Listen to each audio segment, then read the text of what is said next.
अस्सलाम वालेकुम and welcome back to my channel. तो कैसी है मेरी प्यारी सी यूट्यूब की फैमिली। आई होप सब एकदम बहुत अच्छे से होंगे, हेल्दी एंड हैप्पी होंगे और अपने अपने घरों में सेव होंगे।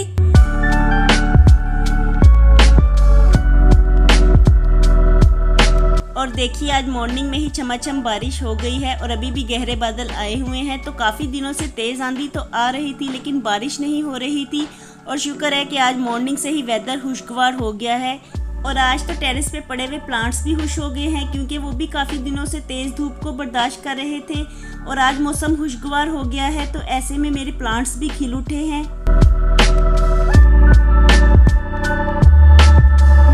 और बारिश के कतरे देखना मुझे बहुत ही अच्छा लगता है और ऐसे में बारिश जब बॉडी पे पड़ती है तो बड़ी ही फ्रेशनेस का एहसास होता है और पॉजिटिव वाइब्स भी आती हैं। तो बारिश के कतरे वाटर थेरेपी का भी काम करते हैं।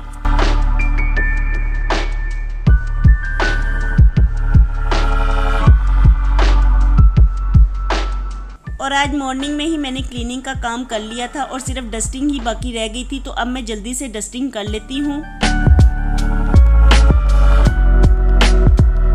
क्योंकि बारिश आने से पहले आंधी की तरह की तेज़ हवा चली थी तो जिसकी वजह से डस्ट उड़ के चीज़ों के ऊपर पड़ गई है।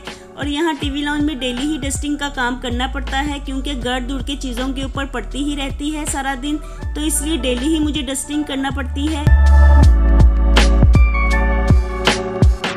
और अगर घर में क्लीनिंग का काम कर लिया जाए लेकिन डस्टिंग को छोड़ दिया जाए तो ऐसे में घर बिल्कुल नीट नहीं लगता, तो इसलिए डेली ही मुझे डस्टिंग करना पड़ती है। और डस्टिंग का काम मैं क्लीनिंग से पहले करती हूँ लेकिन आज मॉर्निंग में काफ़ी तेज़ बारिश हुई थी तो जिसकी वजह से मैंने पहले क्लीनिंग का काम कर लिया था और डस्टिंग को छोड़ दिया था। और अब मैं फ्रेशन अप होने के बाद जल्दी से डस्टिंग कर रही हूँ।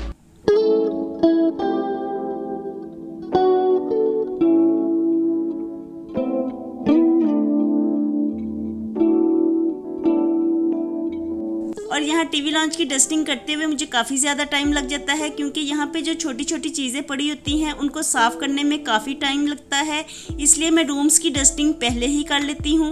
और रूम्स की डस्टिंग मैं जल्दी से ही कर लेती हूँ क्योंकि वहाँ पे ऐसा कोई छोटी छोटी चीज़ें नहीं पड़ी हुई तो इसलिए वहाँ की डस्टिंग जल्दी हो जाती है।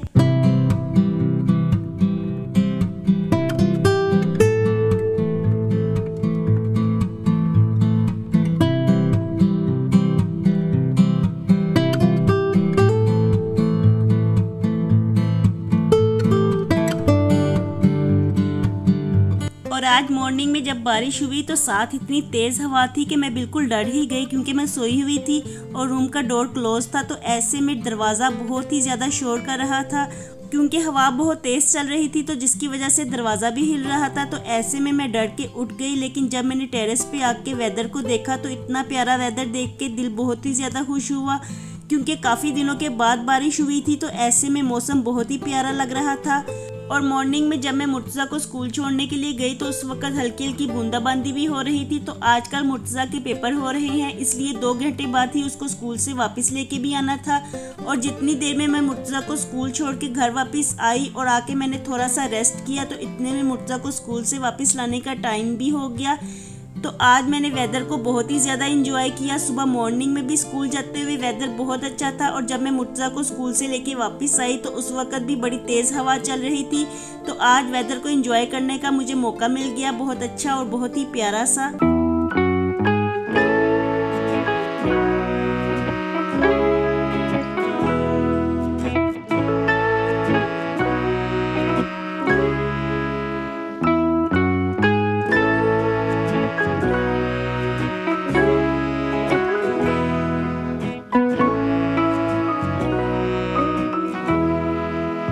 और जब मौसम बहुत प्यारा हो सारा दिन तो ऐसे में कोई मज़ेदार सी चीज़ खाने को जी चाहता है। तो आज मैं पकोड़े बना रही हूँ क्योंकि इतने प्यारे मौसम में पकोड़े ही खाने को अच्छे लगते हैं। और ये पकोड़े मैं बेसन के नहीं बल्कि चावल के आटे के बनाऊंगी और ये बहुत ही ज़्यादा क्विक रेसिपी है और सिर्फ 10 मिनट में ही मज़ेदार से पकोड़े हमारे तैयार हो जाएंगे।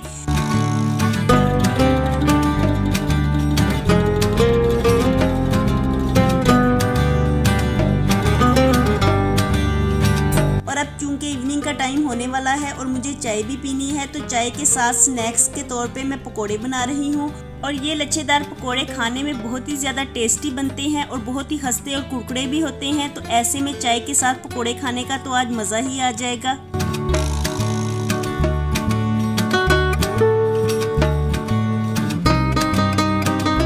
और पकोड़े बनाने के लिए मैंने 3 आलू लिए हैं। तो इस रेसिपी में सिर्फ आलू ही इस्तेमाल होंगे। और आलू पील ऑफ करने के बाद मैंने ग्रेट कर लिए हैं और पानी से अच्छी तरह से वॉश कर लूँगी। और ग्रेट करने के बाद जब आलूओं को वॉश कर लिया जाता है तो ऐसे में पकोड़े बहुत ही ज़्यादा खस्ता बनते हैं।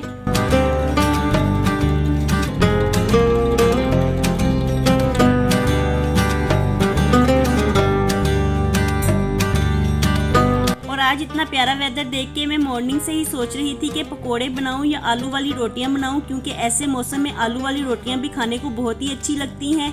तो लास्ट में फैसला ये हुआ कि हम पकोड़े ही बना लेते हैं।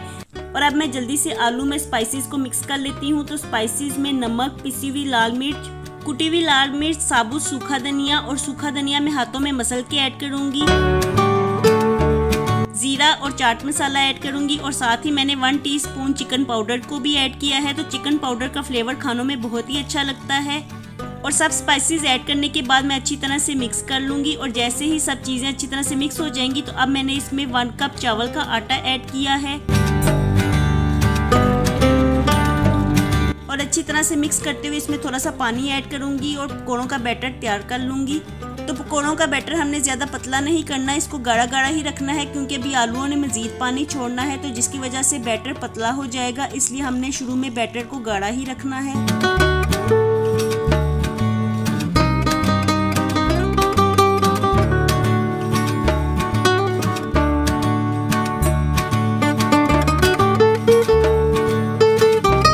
पकोड़ों का बैटर तैयार हो गया है और अब मैंने इसे रेस्ट पे रख दिया है। और साथ ही मैं थोड़ा सा पास्ता भी बना लूँगी, क्योंकि आजकल दिन बहुत ही ज़्यादा लंबे हो गए हैं। तो शाम में कोई ना कोई चीज़ खाने को जी चाहता है, तो ऐसे में मैं पास्ता भी साथ में बना रही हूँ।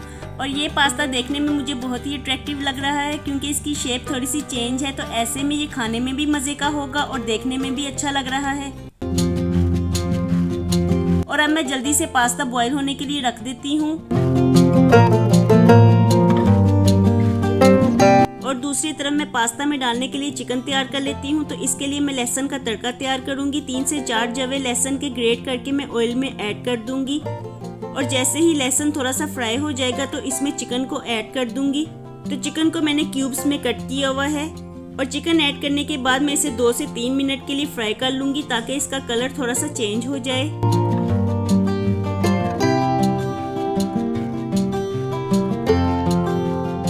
और साथ ही मैं इसमें नमक और कुटी हुई लाल मिर्च को ऐड करूंगी और इसमें कोई और स्पाइसेस नहीं डलते।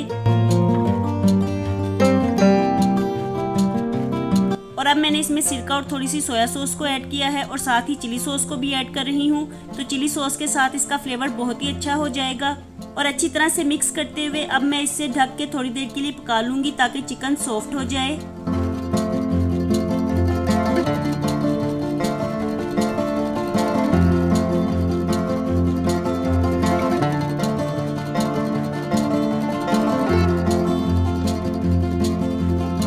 और दूसरी तरफ मैं पकोड़े भी फ्राई होने के लिए रख देती हूँ, क्योंकि ये चावल के आटे के पकोड़े हैं तो इनको फ्राई होने में भी काफ़ी टाइम लगता है, क्योंकि इन्हें लो फ्लेम पे फ्राई करना होता है।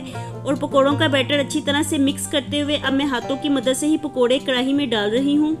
और दूसरी तरफ हमारा पास्ता भी बॉयल हो गया है, तो अब मैं एक्स्ट्रा पानी ड्रेन आउट कर दूंगी। और साथ ही मैंने चाय का पानी भी रख दिया है।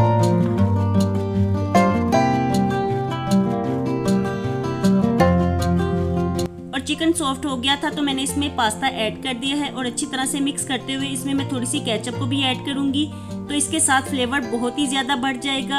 और ये पास्ता खाने में बिल्कुल रेमन नूडल्स की तरह बनता है, लेकिन फ़र्क सिर्फ इतना है कि इसमें मैंने स्पाइसेस कम ऐड किए हैं, क्योंकि बच्चों ने पास्ता खाना है तो इसलिए मैंने स्पाइसेस कम डाले हैं। और रेमन नूडल्स में स्पाइसेस बहुत ही ज़्यादा होते हैं।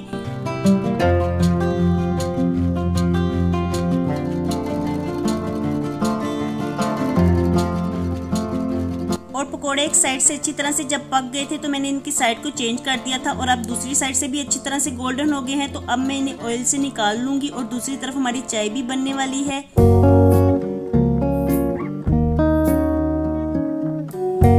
और देखिए क्रिस्पी क्रिस्पी पकोड़े देखने में कितने अच्छे लग रहे हैं। और अभी मैंने खा के देखा है तो ये पकोड़े खाने में भी बहुत ही मज़े के हुए हैं और कुरकुरे तो इतने ज़्यादा कि मत पूछिए। और पकोड़े तो हमारे तैयार हो गए हैं और साथ ही पास्ता भी बनके तैयार हो गया है।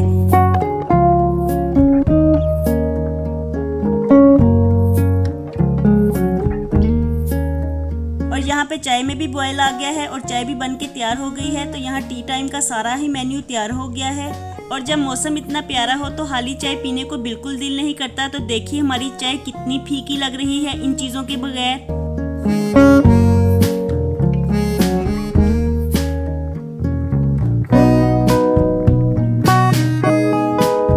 और ये सब चीज़ें देखने में कितनी अच्छी लग रही हैं और खाने में भी ये बहुत ही ज़्यादा मज़े की हुई हैं। तो आज का हमारा टी टाइम बहुत ही स्पेशल हो गया है।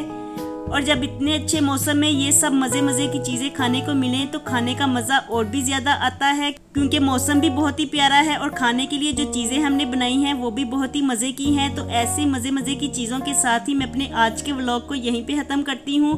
तो होपफुली आप लोगों ने भी व्लॉग को एंजॉय किया होगा और वेदर को भी एंजॉय किया होगा।